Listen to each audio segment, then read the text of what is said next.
Ciudad Universitaria Rodrigo Facio le damos la más cordial de las bienvenidas a un programa más de Sobre la Mesa en los estudios del canal UCR, en este programa del Centro de Investigaciones y Estudios Políticos y del canal. Como todas las semanas les traemos un tema de actualidad nacional o internacional y hoy vamos a dedicarnos a hablar de uno que pues merece singular importancia. Decía el escritor Dostoyevsky que el grado de civilización de una sociedad se mide entrando a sus cárceles. Y es por eso que entonces hemos decidido hablar sobre el tema de las cárceles, su problemática, las causas, las consecuencias y las posibles soluciones en Sobre la Mesa. Para ello, primero le doy la más cordial de las bienvenidas a mi compañera Marcela. Y bueno, hoy vamos a conversar con Roy Murillo en la primera parte, quien es juez de ejecución de la pena de San José. Hola Marcela, y cuéntenos a quién vamos a tener análisis. Hola Natalia, para la mesa de análisis vamos a contar con don Alfredo Chirino, que es decano de la Facultad de Derecho, precisamente de la Universidad de Costa Rica, y con Douglas Durán, miembro de la Comisión Científica de la Sociedad Internacional de Criminología. Este es un tema realmente muy importante y ha estado específicamente discutiéndose en nuestro Parlamento, por lo cual es realmente importante poder analizar con estos tres expertos el tema del día de hoy. Así es, así que sin más demora vamos entonces a ver el reportaje que tenemos hoy y ya entramos entonces a la entrevista de hoy.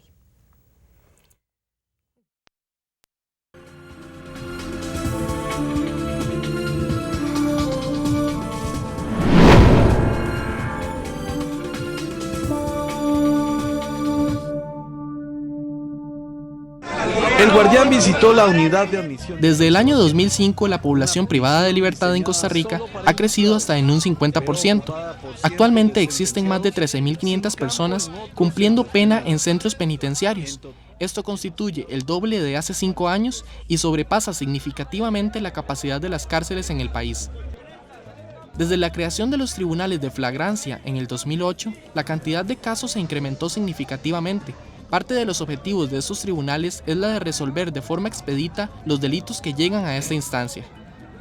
Uno de los aspectos que más preocupa en esta situación tiene que ver con la edad de las personas privadas de libertad, ya que según informes actuales del Ministerio de Justicia y Paz, el grupo de mayor edad en estos centros va de los 26 a los 30 años, lo cual equivale a más del 20% del total de la población privada de libertad, es decir, el grupo de mayor predominancia es de adultos jóvenes. En cuanto al tipo de delitos, se resalta que en el grupo de hombres adultos jóvenes que cumplen penas, más del 50% se debe a delitos contra la propiedad, seguido por faltas a la ley contra psicotrópicos y en tercer lugar, contra delitos a la vida. Expertos en la materia creen que esta crisis puede provocar una situación aún peor de inseguridad en el país. Las condiciones insalubres y peligrosas que se viven dentro de estos centros provocan que los privados de libertad no cumplan con el objetivo de reinserción social. En la actualidad, el Estado cuenta con 79 millones de dólares por un préstamo del Banco Interamericano de Desarrollo y otro fondo de 55 millones de dólares. No obstante, no se han podido poner en marcha, y las autoridades encargadas han mencionado que estos fondos no serán suficientes debido al nivel del crecimiento de la población carcelaria. ¿Es nuestro sistema carcelario una bomba de tiempo? ¿Qué opciones se barajan para solucionar el problema? Las respuestas a estas y otras preguntas, hoy en Sobre la Mesa.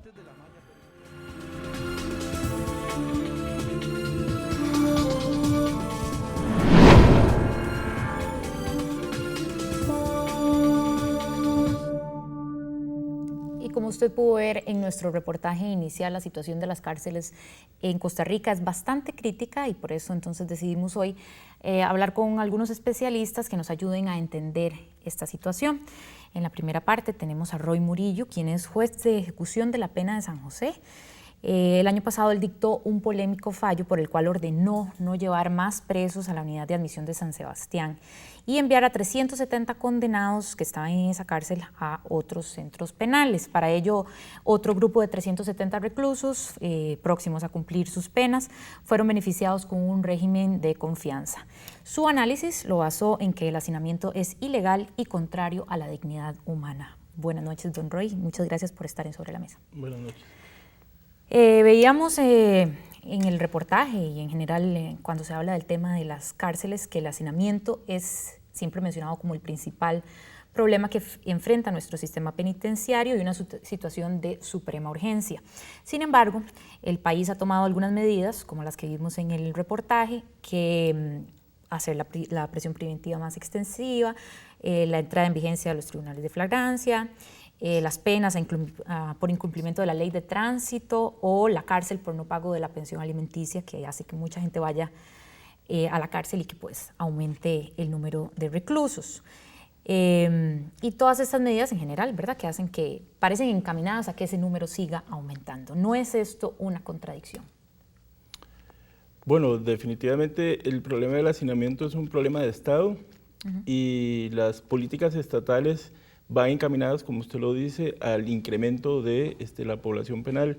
La sociedad costarricense es una de las sociedades dentro del área latinoamericana con una de las tasas hoy más altas de encierro, aproximadamente ya de 300 personas por 100.000 habitantes. Y cuando años atrás, digamos que éramos un ejemplo en uso racional del sistema. Las penas son más altas, hay un uso excesivo de la prisión como solución al conflicto social. Los jueces imponen cada vez penas más altas y pareciera que hay un uso excesivo, digamos, en el uso de la prisión preventiva. Un abuso. Un abuso. Según un estudio sobre reincidencia criminal realizado por la Oficina de Planes y Operaciones del OIJ, de casi 5.000 reos recién salidos de prisión, 733 volvieron a delinquir entre el 2012 y los primeros 10 meses del año pasado. La mayoría de ellos cayó por robos y asaltos, 58 por drogas, 32 por homicidios, o sea que volvieron, era uno de los titulares que se usaba en aquel momento para dar esa noticia, y 26 por casos sexuales y 24 por tentativa de homicidio. ¿No es riesgoso, desde su punto de vista, poner en libertad a estas personas mientras no haya verdaderas políticas de generación de opciones laborales o de tratamientos contra las adicciones o contra la violencia de género, o sistemas de monitoreo rigurosos que se sabe que en este momento no existen? Bueno, lo que pasa es que la actividad estatal represiva, la potestad de castigar en un Estado de Derechos es legítima si se desarrolla dentro de unos límites. Y dentro de esos límites, mientras nuestra Constitución política, por ejemplo, prohíba el trato cruel o degradante, el sistema no es legítimo si no respeta esos límites, que incluso son límites absolutos, que no admiten, digamos, la tortura no es válida, ni un trato cruel no es válida bajo ninguna condición en nuestro Estado. Y las cárceles, en las condiciones en las que están, precisamente por definiciones incluso de organismos internacionales, de tribunales de derecho internacional, la Corte Interamericana, el Tribunal Europeo, se establece que sobre un 20% de su capacidad instalada o capacidad real constituye un trato degradante. Entonces, más que hacer un cálculo de riesgo o no, hay que hacer un ajuste de respeto a los límites, digamos, y a las reglas democráticas que nuestro Estado tiene cuando se ha constituido como un Estado democrático y constitucional. Entonces se lo pregunto en positivo, ¿cuáles pueden ser esos límites o cuáles deben ser esos límites, tomando en cuenta estos datos que son alarmantes y que asustan a la mayoría de la población? Me llamaba mucho la atención en la cantidad de material consultado, cómo la población costarricense en general es totalmente intolerante ante los reos, ante las personas que salen de prisión. Pero entonces, ¿cuáles deberían ser esos límites? Digamos, los límites, digamos, al ejercicio de la potestad punitiva no benefician únicamente, digamos, a las personas que están en prisión, porque hay como una inadversión a hablar de derechos de personas que nos han hecho daño en determinado momento. Son derechos para todos, porque cualquiera de nosotros, ahora que usted hablaba de reformas a ley de tránsito y demás, está más próximo a caer en la cárcel de lo que se imagina. Y entonces, en realidad, asegurar cárceles respetuosas de los derechos fundamentales es una garantía para la sociedad completa, no solo para las personas que hoy están ahí. Los límites los establece ya nuestra Constitución, los establece el ordenamiento jurídico, los establece los tratados internacionales que nuestro país ha suscrito. Y un límite, digamos, básico es el respeto a la dignidad humana. Entonces, el problema aquí sería el tema de la ejecución de la pena. El tema de las condiciones carcelarias también, y cómo el uso excesivo y la cárcel sobrepoblada, digamos, se torna disfuncional, no alcanza su finalidad. Usted hablaba de un porcentaje que, bueno, incluso me parece muy bajo, del 20% de reincidencia en países desarrollados, en países, por ejemplo, como Japón, que tienen condiciones carcelarias, digamos, bastante respetuosas de las condiciones mínimas. Se habla de hacinamiento, de reincidencia del 30 al 40%. El problema es que el derecho penal, digamos, atiende los efectos del delito, pero no las causas generadoras del mismo. Mientras la apuesta sea solo la represión y el encierro y no se atienda a las causas generadoras del delito, la solución no la vamos a encontrar. Es decir, que muy probablemente estas personas que fueron puestas en libertad hubieran delinquido aunque terminaran su condena, que fue uno de los argumentos que se usó para atacar mucho el fallo, que se dejaba en libertad a estas personas aunque no hubieran terminado, pero al parecer las causas están en otro lugar. ¿Qué debería cambiar en las cárceles para que verdaderamente funcionen correctivamente? Bueno, las cárceles deben respetar su capacidad máxima, o sea, no puede ser, así como en un hospital, por más enfermos que esté usted, si no hay una cama disponible, usted no puede ingresar y tiene que esperar a que exista un espacio, ¿no? O así como en un elevador, caben 11 personas, si se meten 15, el elevador no funciona o colapsa, ¿verdad? O en las escuelas, no podemos atender en un espacio a más niños que la cantidad máxima, porque si no la clase no se puede dar, ¿verdad? Pues las cárceles tienen que someterse a límites. Y, bueno, por ejemplo, en algunos países, cuando las cárceles están hacinadas, se les da una ficha y queda en lista de espera para ingresar a cumplir su sanción. ¿Y mientras tanto? En nuestro país eso no es viable porque la Sala Constitucional ha señalado que al Poder Ejecutivo le corresponde la custodia y deben recibirlo a toda la población que se le remita. Entonces, si no podemos jugar con los ingresos, tenemos que manejar ampliación de capacidad y de infraestructura y establecer un sistema, digamos, de cuotas, de tal forma que el sistema nunca rebase su límite.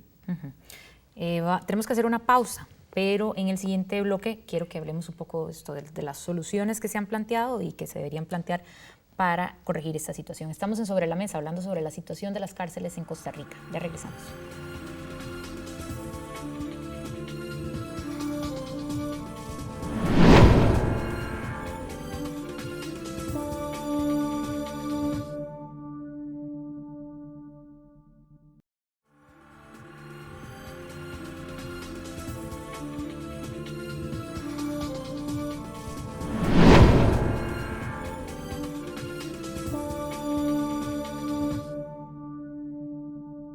Gracias por continuar en Sobre la Mesa, hablando hoy sobre la situación de las cárceles en Costa Rica. Le preguntábamos en el bloque anterior a don Roy un poco sobre las razones por las cuales tomó este fallo, esta resolución, y en esta parte queríamos conversar.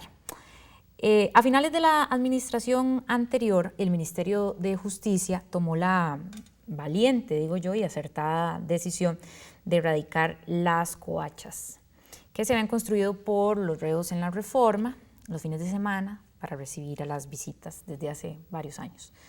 Usted mismo el año pasado alertó al país sobre una especie de autogobierno de los reos en detrimento de la autoridad formal, ¿verdad?, de la policía. Yo quiero preguntarle, ¿cuál es la situación que enfrentan las cárceles costarricenses en ese sentido? ¿Qué más hace falta? ¿Por qué se duró tanto en tomar esta decisión, digamos, si ya se sabía que era algo que se venía por muchísimos años y que ahí se cometían cantidad de delitos? Incluso hubo una muchacha que fue violada en una de esas coachas. ¿Cuál es la situación en ese sentido de las cárceles y por qué pareciera que la discusión en Costa Rica está tan entrabada sobre este tema? Bueno, el problema de las coachas es una costumbre, digamos, que se había dado en el país por muchísimos años y en torno al mismo incluso había, digamos, relaciones económicas y ganancias para algunos líderes negativos, ¿verdad?, dentro de las cárceles. Y dentro de las prisiones, digamos, la población penal también tiene una cuota de poder, aunque uno pudiera pensar que no debería ser así. Entonces, por supuesto que metérsele al problema, era un problema donde se podía generar una resistencia y un rechazo, digamos. Entonces, yo creo que sí, efectivamente, doña Ana Isabel Garita fue una mujer muy valiente al comprometerse contra este fenómeno, ¿verdad? Y ponerle solución. Creo que se ha hecho un buen manejo porque no solamente, digamos, se eliminó esa posibilidad, sino que también se le brindó mejores espacios para atender la visita, espacios más amplios, que no tengan que esperar bajo la lluvia o bajo el sol, que puedan recibir su familia, digamos, en una mesa. Entonces, claro, cuando usted quita algo, pero mejora otras condiciones, yo creo que esa fue una solución muy acertada, porque tal vez en la reducida población que manejaba este negocio y que obtenía ganancias, hay un rechazo, pero en la población penal general, sí, digamos, que se comprendió la medida y digamos que fue aprobada. ¿Qué otras manifestaciones hay de esta cuestión complicada en el uso del poder en las cárceles costarricenses? Bueno, es muy usual porque en nuestras cárceles, que son cárceles, digamos, de espacios colectivos, donde no tenemos prácticamente celdas individuales, como dictan las reglas mínimas, pues se establecen pandillas, se establecen bandas, se da encuadrillamiento, y entonces hay mucho o la propia decisión del privado de libertad cuando ingresa a un centro que dice, no, aquí yo no puedo estar, o manifestaciones de los que están ahí que dicen, él aquí no entra, y si entra, no sale vivo. Entonces, eso es usual, digamos, amenazas a la integridad física, sobre todo, determinados sujetos que han pertenecido a un grupo o porque son familiares de determinada persona o qué sé yo, sí, eso es usual. ¿Por qué el debate sobre la política punitiva en Costa Rica se retarda tanto?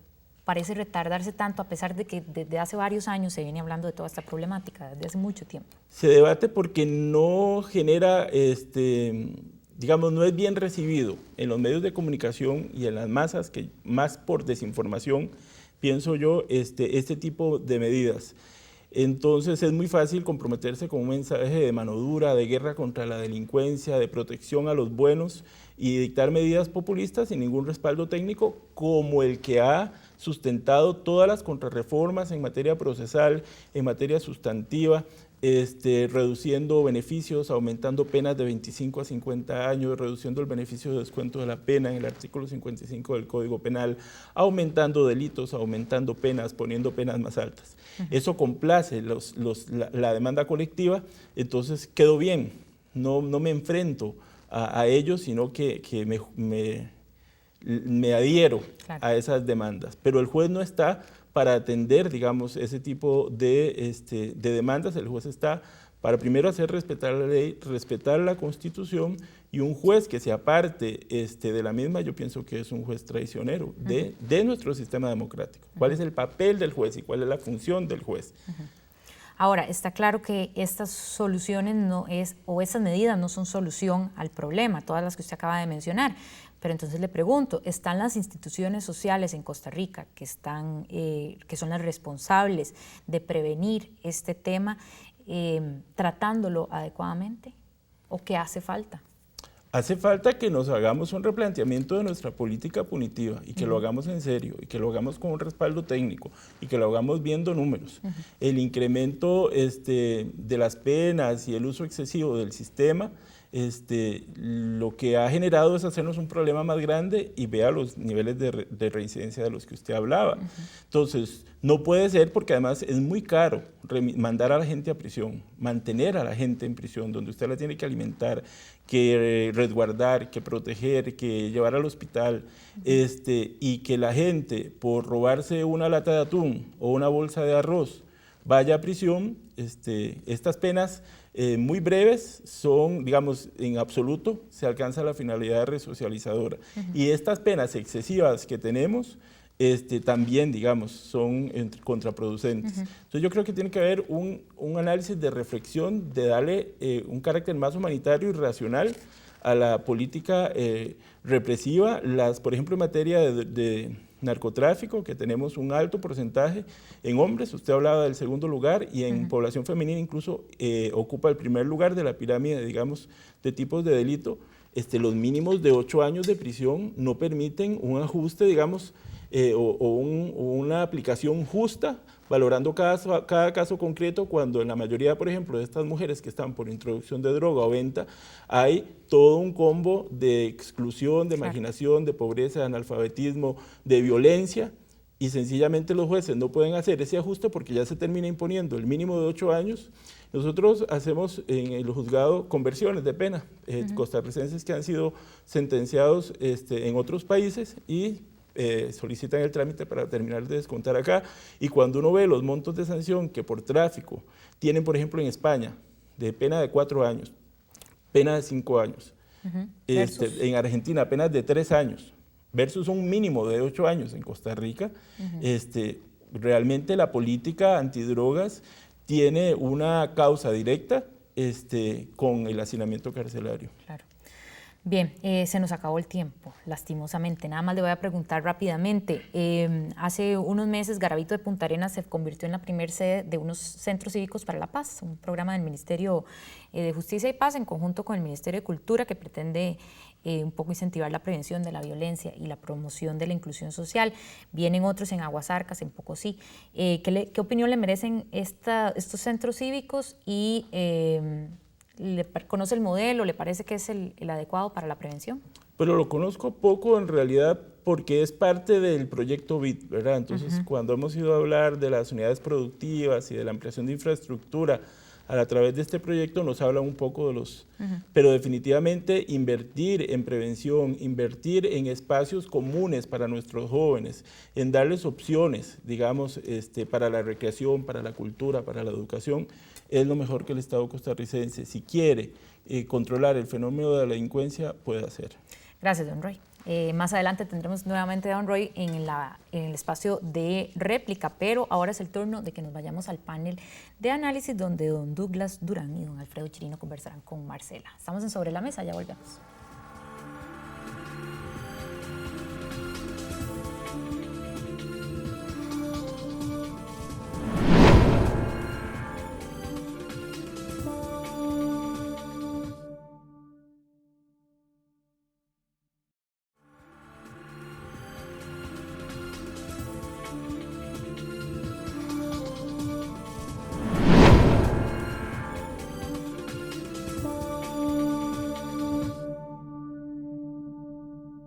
Bienvenidos y bienvenidas hoy a Sobre la Mesa, analizando el tema del sistema carcelario costarricense. Hoy contamos para el análisis con don Alfredo Chirino, que es decano de la Facultad de Derecho y catedrático de Derecho Penal de acá de la Universidad de Costa Rica. Muchas gracias. Muchas gracias por la invitación. Y a don Douglas Durán, que es miembro de la Comisión Científica de la Sociedad Internacional de Criminología y profesor en la Maestría de Administración de Justicia de la Universidad Nacional. También bienvenido. Gracias. Bueno, antes de la pausa, precisamente en el reportaje, se estaba haciendo referencia, don Roy Murillo, al tema de que la política de mano dura es una política que genera en la opinión pública como una mayor legitimidad, ¿verdad? Entonces resulta que a la población le suena mejor el hecho de que las personas que cometen cualquier delito vayan a la cárcel y que no existen otro tipo de mecanismos. En ese sentido, también se ha dado un problema en el país por el uso excesivo de la prisión como pena. Han aumentado las penas son ahora más altas y que ha habido un abuso de la prisión preventiva. Esto y otros temas son los que se tocaron en la entrevista. En ese sentido, don Alfredo, hay un gran problema que se viene discutiendo desde hace tiempo, que es el tema del hacinamiento, ¿verdad? ¿Cómo explicarle a las personas que el tema del hacinamiento se tiene que enfocar desde los derechos humanos? Porque muchas veces cuando se habla del tema de las prisiones, lo que la gente se imagina es que ahí solo hay un montón de delincuentes que no tienen ningún derecho y que no deberían tener condiciones mínimas, ¿verdad? Pero bueno, desde la lógica de los derechos humanos, por supuesto que hay que darles ciertas condiciones. Las reglas mínimas de tratamiento del recluso establecen incluso un compromiso muy grave y muy serio para los países, ¿verdad? Cuando establece un mínimo de una persona por celda, ¿verdad? Que evidentemente es una aspiración que Costa Rica está muy lejos de cumplir. Y lo que decía don Roy Murillo en el espacio anterior, pues es muy cierto también en el sentido del gran reto democrático que implica observar el tema del hacinamiento carcelario desde un punto de vista de derechos humanos. Y es que yo quiero retomar ese tema, es decir, el hacinamiento es exactamente igual al trato cruel y degradante del cual se refiere nuestra Convención Americana de Derechos Humanos. Es decir, se refiere precisamente a que la situación de hacinamiento solamente puede ser examinada desde una perspectiva de violación crasa y violenta a los derechos humanos de las personas privadas de libertad. Don Douglas, en ese marco, efectivamente, lo que se plantea es que está prohibido el trato cruel y la tortura en el país desde la Constitución política. ¿Cómo hacer ver que el hacinamiento se podría catalogar precisamente como una tortura? ¿Qué es lo que está planteando don Alfredo? Bueno, yo creo que de hecho uno de los elementos con los que se podría comenzar es haciendo ver que los instrumentos internacionales, como el que mencionaste ahora, reglas mínimas, así lo establecen, pero además hay, como lo mencionó don Roy, incluso tribunales de derecho internacional que ya han establecido claramente eso, y su jurisprudencia es vinculante para nosotros. De hecho, ahora mismo recuerdo, por ejemplo, el caso Pacheco contra Honduras, en el que se dice explícitamente en el fallo de la Corte Interamericana de Derechos Humanos que el hacinamiento es per se ya una violación a los derechos fundamentales de las personas y una violación a la dignidad humana que deben tener. Y hay que recalcar que el Estado, al tener a las personas privadas de libertad, tiene una obligación especial de cuidar la dignidad de estas personas, una obligación especial de velar porque tengan las condiciones mínimas que cualquier persona podría tener, que es un derecho fundamental. De acuerdo a eso, entonces, lo que hay que tener claro es que estamos obligados, incluso por jurisprudencia que integra nuestro bloque de constitucionalidad, en el sentido de que se debe respetar esa dignidad humana. Ese es un punto de partida fundamental. Y don Douglas, en esa línea, porque bueno, ¿cuáles serían esas condiciones mínimas? Porque alguna gente lo que dice es, sí, eso es una alcahuetería, ¿verdad? Porque tras de que cometen un delito están ahí, se les da comida, se les da cobijo, se les da todo, deberían estar trabajando, que es lo que algunas personas han discutido, que deberían, ¿verdad?, tener otros mecanismos, y no desde una lógica más de que cuando salgan tengan herramientas. ¿Qué podríamos como plantear en esa lógica? Bueno, en cuanto a condiciones de las personas privadas de libertad, deben tener acceso a lo mínimo, es decir, a una cuestión de dignidad en cuanto a salud, en cuanto a alimentación, en cuanto a educación, que es un tema del que se ha avanzado, o sea, es decir, que se piense en que tienen derecho a estudiar los que no han estudiado, es decir, dotarles precisamente de herramientas para que en el momento de salir en libertad puedan reinsertarse mejor a la sociedad. De manera que no se trata de lo que usted nos decía, de alcahuetería, ni mucho menos. Es decir, se trata de cuestiones de derechos fundamentales que se deben poner en marcha para que esta gente, pues, precisamente no salga en peores condiciones de las que ingresó cuando entró a la prisión. Y en cuanto al trabajo, es muy claro la tendencia a nivel internacional en el sentido de que el trabajo es un derecho que tienen las personas privadas de libertad, es decir, debe ser una forma también de ir preparándose a la reinserción que vendrá luego cuando salgan en libertad. Sí quiero dejar muy claro, ¿verdad?, que no, la tendencia a nivel internacional y que está bastante clara, yo creo, en los últimos tiempos, es que no se puede obligar tampoco a estas personas a trabajar, ¿verdad? Eso sería trabajo forzado y eso sería también una forma de trato cruel, inhumano y degradante, ¿verdad? Pero sí se trata en realidad de dotarles de las cuestiones básicas de sus derechos fundamentales, que yo creo que también redunda en un beneficio para la sociedad misma, porque estas personas, como ya lo indicaba, van a tener más oportunidades de reinsertarse positivamente en la sociedad si reciben esas oportunidades, que es precisamente de lo que habrán carecido muchos de ellos, ¿verdad? Don Alfredo, hay diferentes estudios que un poco lo que plantean es que Costa Rica pasó de ser, ¿verdad?, un ejemplo para América Latina y el Caribe con respecto a nuestro sistema penitenciario, y que ahora más bien es todo lo contrario, que tenemos una serie de carencias de recurso humano, de recurso tecnológico, financiero, y que en lugar de tutelar los derechos humanos, realmente estamos violentando estos. Además del tema del hacinamiento, ¿cree usted que hay algunos otros elementos que sea importante también mencionar con respecto a nuestro sistema carcelario como tal? Bueno, yo diría que la crítica más directa que podríamos hacer es precisamente la carencia, la ausencia total de una ley de ejecución de penas para adultos. La hay para la población que está bajo medidas relacionadas con la Ley de Justicia Penal Juvenil, pero no así para los adultos. Yo creo que esa ausencia es algo que Costa Rica le debe, no solo a su población penitenciaria, sino al país, y es lamentable que en los últimos años un buen proyecto de ley que casualmente salió del trabajo de don Roy Murillo, quien estuvo en la primera parte de este programa, que es un proyecto que yo creo que tiene todos los aspectos esenciales y necesarios, digamos, para poder atender las necesidades de esa población privada de libertad. Y yo quiero retomar algo que decía don Douglas que me parece de la mayor importancia. Vean cómo se repite constantemente el tema de la reinserción. Claro. El tema de la reinserción es un tema trascendental en el discurso penitenciario, es quizá uno de los discursos más lamentablemente descritos en la historia y en la discusión científica, pero es la única esperanza que tenemos para evitar que las cárceles se conviertan en un depósito de personas. Actualmente nuestro sistema penitenciario, como usted bien lo decía, pasó de ser un sistema penitenciario racional y orientado, digamos, por las reglas más básicas del respeto a la dignidad humana a convertirse en un depósito de personas. Me parece que la única forma de incidir en esa situación es establecer desde ya condiciones regladas para la ejecución de la pena de adultos, y eso solo se puede lograr vía legislativa. Claro, porque aquí si estamos viendo solo el tema del hacinamiento, nos damos cuenta que ese hacinamiento va en detrimento de lo que podría ser la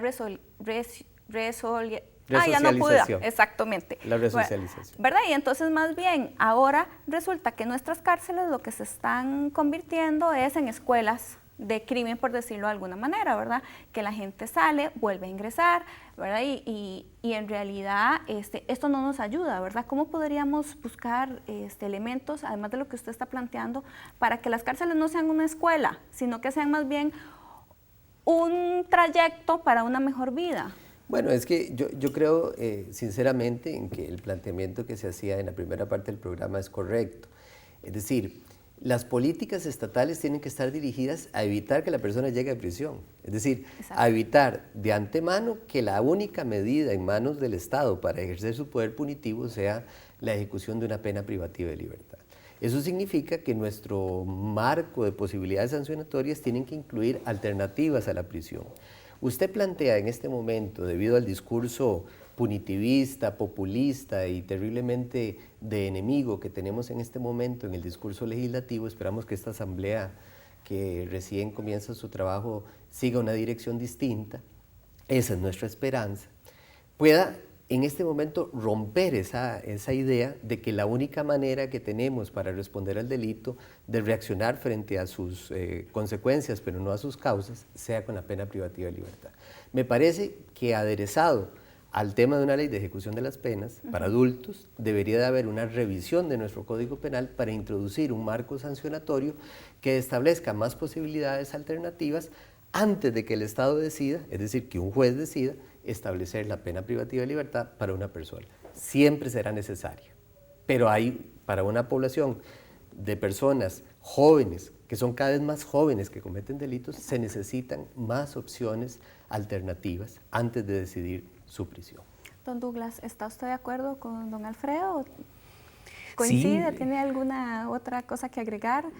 Me gustaría retomar uno de los temas que don Alfredo estaba ahora enfocando en su intervención, y es que creo que también don Roy lo mencionaba de una u otra manera, y es que se debe pensar para solucionar el problema del hacinamiento carcelario en muchas cuestiones que no tienen que ver con la cárcel, en absoluto. Exacto. Tienen que ver con lo que sucede antes de la cárcel, ¿verdad? Y en ese sentido se da mucho la situación que dice don Alfredo, ¿verdad? De un uso extendido, demasiado extendido del derecho penal, y eso tiene que ver con otro tema que yo creo que sí no hemos mencionado, y es que hay un gran sentimiento de inseguridad en el país que es extremo. Es decir, tenemos, nada más para ubicarnos un poquito, uno de los países con la tasa de homicidio más baja de todo el continente, ¿verdad? Sí. Es decir, en Latinoamérica somos modelo en esto y mantenemos una tasa de homicidio en este momento todavía muy manejable dentro de los parámetros que establecen en el contexto, por ejemplo, de Naciones Unidas, etcétera, ¿verdad? Sin embargo, tenemos un sentimiento de inseguridad que está cercano al del país más inseguro del mundo, que puede ser, por ejemplo, en este caso lo es Honduras, ¿verdad? Honduras, que es un vecino muy cercano, El Salvador. desafortunadamente para el Istmo, ¿verdad? Es un país que sí tiene una tasa de homicidio muy grave, ¿verdad? Y tenemos tasas precisamente de sentimiento de inseguridad bastante cercanas a las de estos países. Este fenómeno hace que la sociedad, por vía de ese sentimiento subjetivo, exija más uso de derecho penal, más penas, más cárcel, y eso naturalmente que se refleja en un crecimiento de la población carcelaria, en gran medida porque la legislación está enfocada a eso, como lo decía don Alfredo, también en gran medida, ¿por qué no decirlo?, porque el Poder Judicial probablemente pueda estar respondiendo de una u otra manera a ese requerimiento que hace la sociedad de más derecho penal, ¿verdad? Claro. De manera que, como le decía, es un aspecto que no tiene que ver directamente con la cárcel, pero que influye de una manera capital en la cantidad de gente que esté ahí privada de libertad. Bueno, don Douglas, quedemos con esa idea. Ahora tenemos que ir a una pausa y cuando regresemos vamos a seguir hablando del tema de la política carcelaria en Costa Rica.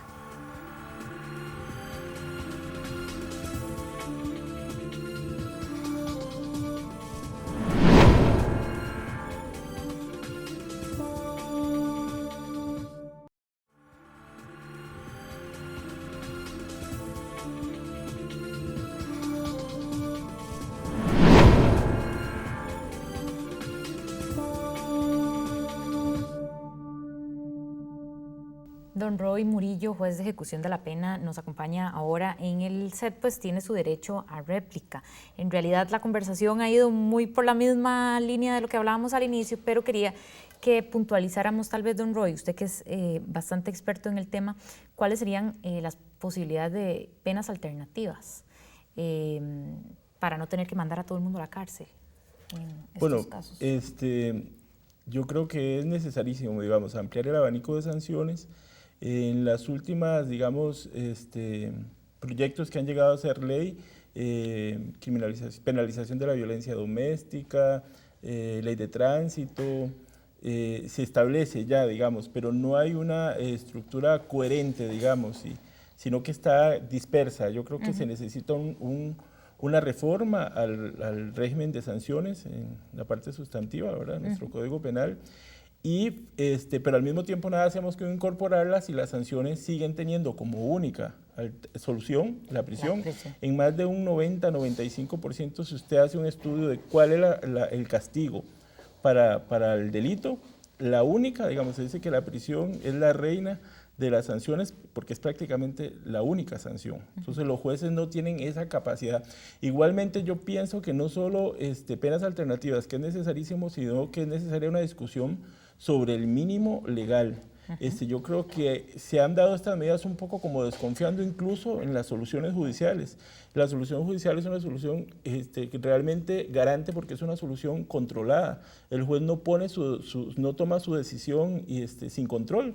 Siempre está la defensa, siempre está la fiscalía, que desde sus intereses, digamos, hacen un análisis de si la solución se ajusta a derecho o no y establecen mecanismos de impugnación.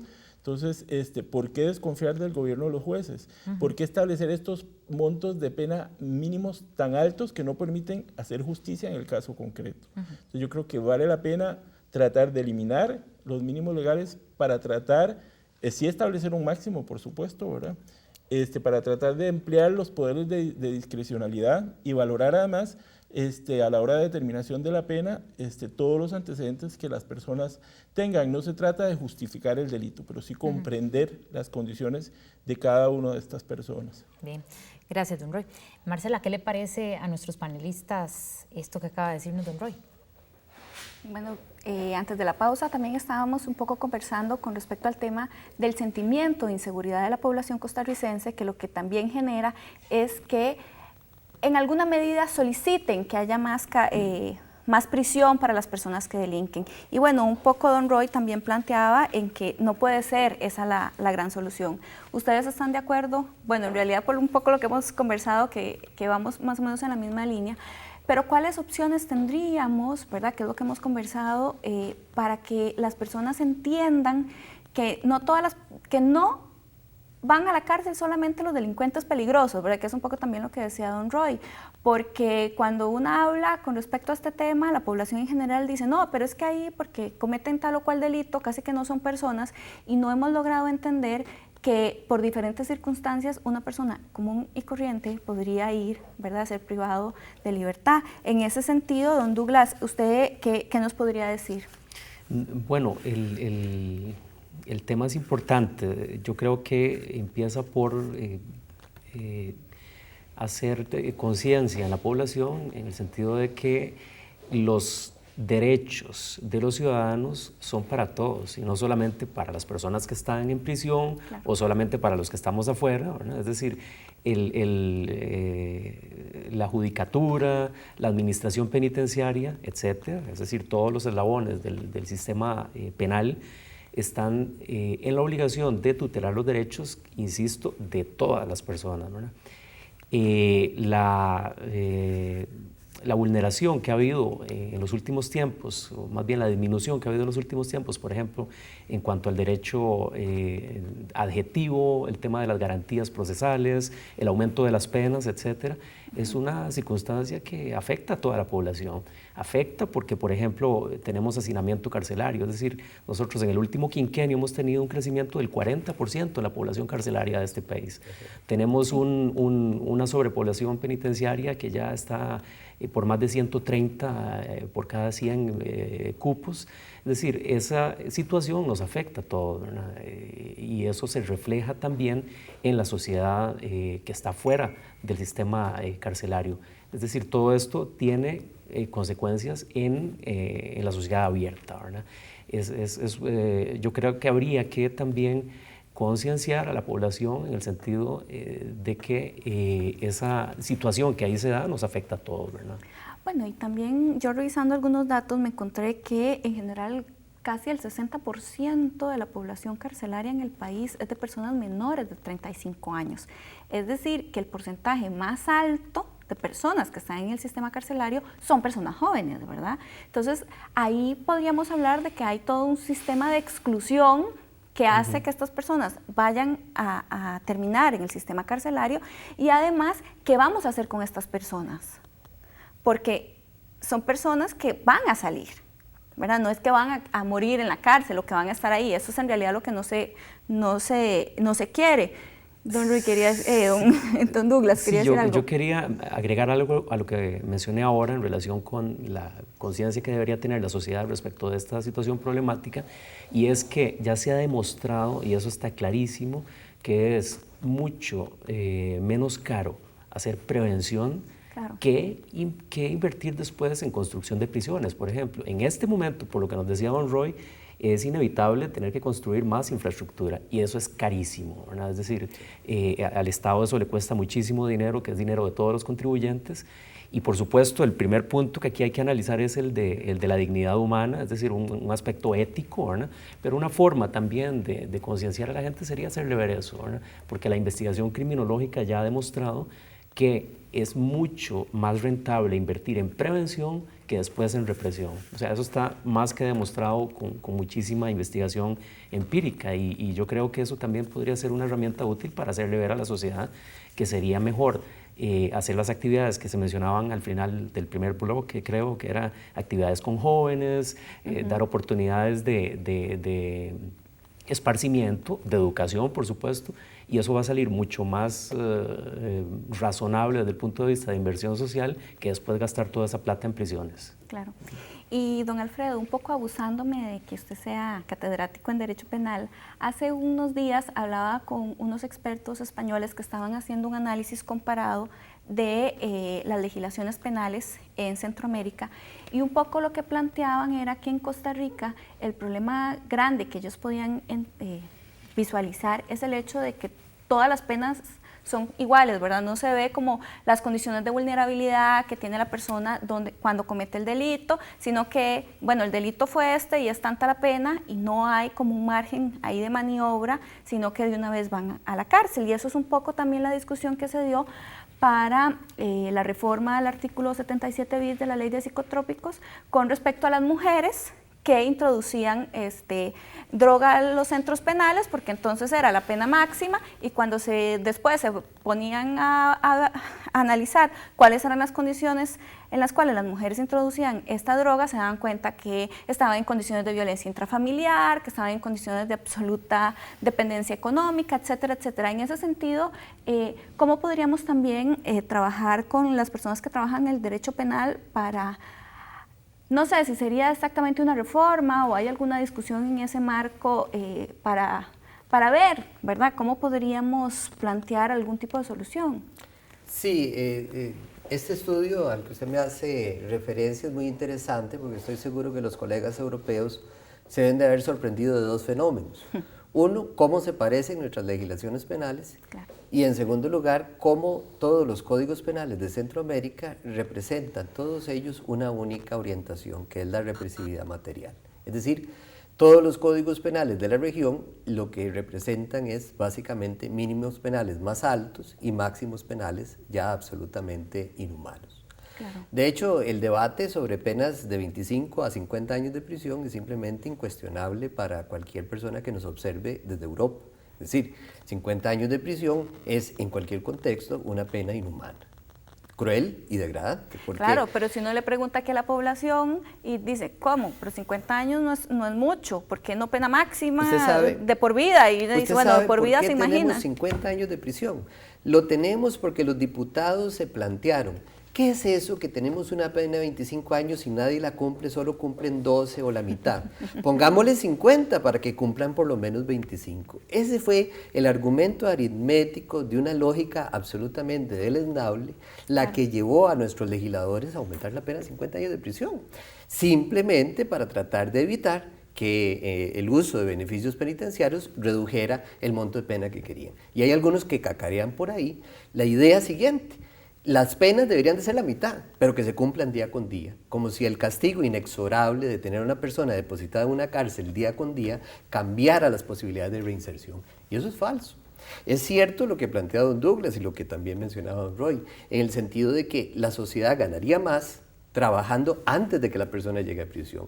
Y esa posibilidad que es mencionada don Roy, casualmente, si usted me lo permite, de reducir o eliminar los mínimos penales, es una posibilidad de recuperar la esperanza de que con raciocinio y gobierno judicial podamos establecer penas cada vez más adaptadas a las condiciones en las cuales una persona joven comete delitos, porque cada vez son personas más jóvenes las que llegan a prisión. Vea usted que con los tribunales de flagrancia llegan más personas por robo agravado. Claro. Robos agravados que usted piensa que son de vehículos y de personas a las que se les roban grandes botines, ¿no? Y en casos de latas de atún, de bolsas de arroz, de bricos, de cosas absolutamente ridículas que simplemente, como son dos personas las que intervienen, ya aumenta la pena a 5 años de prisión y son 2 personas jóvenes que van a ir 5 años de prisión, sí, irremediablemente. Por eso entonces, pensemos, ¿qué estamos haciendo? Claro, y 5 años de prisión que después tienen una serie de consecuencias, porque para cualquier trabajo probablemente estas personas no eran personas que tuvieran las mejores condiciones, van a prisión, después cuando salen les piden la hoja de delincuencia. Con una hoja de delincuencia, en general en este país nadie te va a contratar, ¿verdad? Entonces, hay esa discusión tan importante y además un poco lo que decía don Douglas, la lógica de la mano dura, ¿verdad? Porque usted hablaba de Honduras. En Honduras y en El Salvador, que se hicieron esas políticas fuertísimas de mano dura, que de hecho para las personas que estaban en las maras, solo tener tatuajes era ya condición para ir a la cárcel, que fue una crisis absoluta, y que en lugar de bajar los niveles de delincuencia, más bien lo que hacen es aumentar, ¿verdad? Esas políticas de mano dura lo que hacen es el efecto contrario. En ese sentido, ¿qué nos podría decir? Bueno, veamos el caso nuestro, incluso no hay que irse muy lejos. Cuando se hizo esa reforma, precisamente a la que don Alfredo hacía referencia, de los 25 a los 50 años, teníamos una tasa de homicidio de alrededor de 5 homicidios por cada 100.000 habitantes. Y supuestamente se toman medidas legislativas como esa para, es que eso es lo que se supone, para mejorar en materia de política criminal y para reducir la violencia y las tasas de criminalidad. Y resulta que de ese momento en que teníamos una población carcelaria muy baja a hoy que hemos tenido, como decía, que ha aumentado en el último quinquenio un 40% nuestra población carcelaria, tenemos exactamente el doble en nuestra tasa de homicidios. Entonces, ¿cuál es el sentido de aumentar la represión si no tenemos una reducción en las tasas de criminalidad? Ningún sentido, ¿verdad? Sí, en realidad no le estamos dando ningún tipo de solución. Y en lugar de invertir en todo el tema de prevención, que es lo que se ha planteado, ahora tenemos que más bien tener un préstamo del BID para poder construir más cárceles porque tenemos un hacinamiento, ¿verdad?, tan grande. Hay un elemento para ya el cierre que me gustaría que viéramos, y es que hay, ¿verdad?, en la corriente legislativa que se está discutiendo un poco la Ley de Servicio Penitenciario Nacional y Acceso a la Justicia. Ahí se plantean cosas con respecto a la eliminación del requisito de la hoja de delincuencia para asuntos laborales, un régimen especial para privados de libertad que sean personas adultas mayores, para el tema de las mujeres y para el tema de personas con discapacidad. Don Alfredo, ¿usted conoce con respecto a la discusión que se está dando con este proyecto? En realidad conozco poco, debo reconocerlo, pero sí sé, digamos, del debate que se dio con el proyecto de ley de ejecución penal de adultos, claro, que debe estar básicamente impregnada esta ley de servicios penitenciarios del debate que se dio al inicio, que se refiere a 3 cosas muy concretas. ¿Qué es eso? Que las leyes de ejecución de penas tienen que tener tantos derechos y tan pocas obligaciones. Primer tema. Segundo, ¿qué es eso tan extraño de que tenemos que velar por las condiciones de los privados de libertad y quién piensa en las víctimas? Y el tercer argumento, que es el más lamentable de todos, es ¿qué es lo que está haciendo el gobierno por nosotros si aquellos que están cometiendo delitos salen en cualquier circunstancia? Recuerde usted lo que pasó recién en la administración anterior, justo en el gobierno que acaba de terminar, cuando se dio una política de desinstitucionalización. Es decir, fue el escándalo. Que fue un escándalo, que se salieron, dicen, delincuentes muy violentos, que aprovecharon su libertad para cometer delitos. Bueno, ¿cómo se está haciendo esa desinstitucionalización? ¿A quién está beneficiando? ¿Cuál es el perfil de las personas privadas de libertad que van a ser beneficiadas con la desinstitucionalización? Yo devolvería el discurso, que estoy seguro que es el mismo de la Ley de Servicios Penitenciarios, a esa discusión sobre la Ley de Ejecución de Adultos, y yo respondería a esos 3 argumentos de la siguiente forma. ¿Cómo es posible que el Estado costarricense tenga un código penal cuyo transitorio ya va a cumplir casi 50 años? Y que ese transitorio decía que el Estado dará una ley en un plazo prudencial, que ya vemos que lo prudencial en Costa Rica es parecido al de ciertos diputados de la anterior administración, que uno no sabe cuánto ese tiempo pasa, referido a una condición de plazo que es absolutamente inmanejable. Okay. Bueno, muchísimas gracias a don Alfredo Chirino y a don Douglas Durán por estar hoy con nosotros aquí en la mesa de análisis. Y bueno, ahora vamos a pasar a Natalia. Bien, terminamos así el programa de hoy. Quizás a usted le haya llamado la atención que hemos hablado muy poco sobre la situación de las mujeres en las cárceles, que es bastante particular.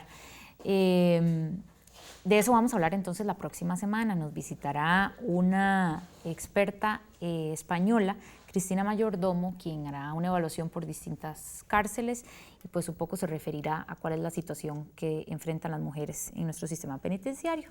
Gracias por habernos acompañado hoy en Sobre la Mesa, gracias a nuestros invitados. Los esperamos la próxima semana.